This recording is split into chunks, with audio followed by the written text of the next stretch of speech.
Hello, what's up mga guys? For today's video, gagawa tayo ng steel trusses para sa garayaan ng trailer truck. Huwag na natin patagalin yan. Let's go!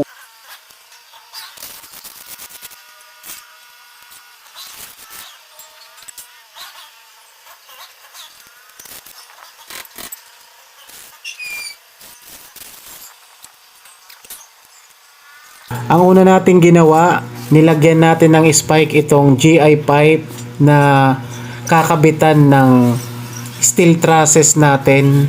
Dagdag kapit ito sa semento.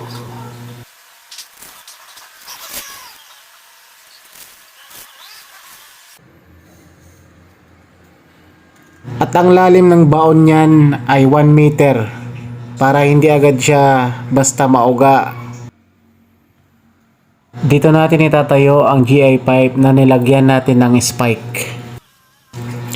Ang sunod natin ginawa, itong steel trusses na ikakabit natin sa ibabaw ng GI pipe. Ang sukat naman at ang kapal ng C-bar o channel bar na to ay 1/4 by 3 inches.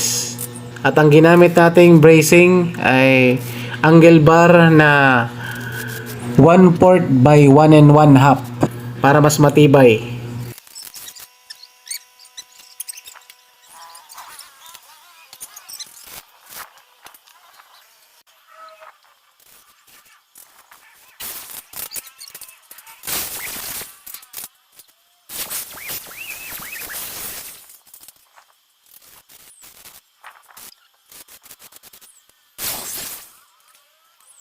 Ito na ang natapos nating steel trusses. Ganyan lang yung design niya. Simple pero matibay yan kasi sa materialis pa lang yung C-bar na yan, both side yung angle niya. Sobrang tibay niyan. Kaysa sa angle bar lang na isang side lang. Kailangan mo pa siya i-double. Yan, matibay na yan. Kahit ganyan lang yung design niya. Matibay yan.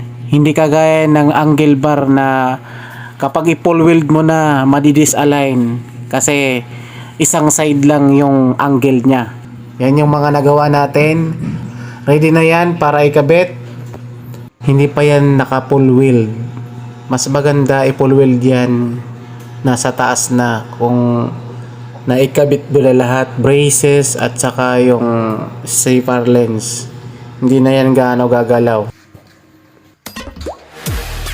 At ayan, binubuhat na nila para isampa na namin. Napakabigat niyan. Yung pinakamahabang sukat niyan ay mahigit 12 meters. Kaya napakabigat. Kailangan 4 ang magbuhat sa isang rafter.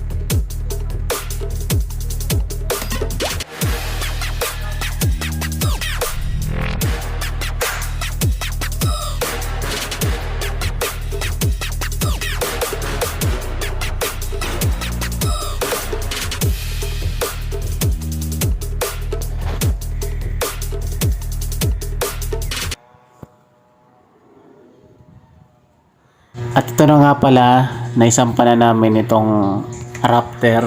Kung nagtataka kayo kung bakit walang video kung paano namin isinampang rafter at kinabit ang C-bar lens kasi nalugi tayo sa project na to. May dahilan kung bakit. Yan pala ang sukat niyan, 35 meters ang lapad. Sa unahan, 12 meters at sa likod naman ay 5.6 meters. Well, okay lang kahit nalugi tayo sa project na to. Isa sa natutunan ko sa project na to, kapag malaki ang project na kailangan hindi na verbal, talagang may pipirma na dapat na kontrata. Yun lang mga guys, maraming salamat sa panonood ng video kong ito. Pa-like at pa-subscribe at pa-follow na rin po ng FB page ko. Maraming salamat.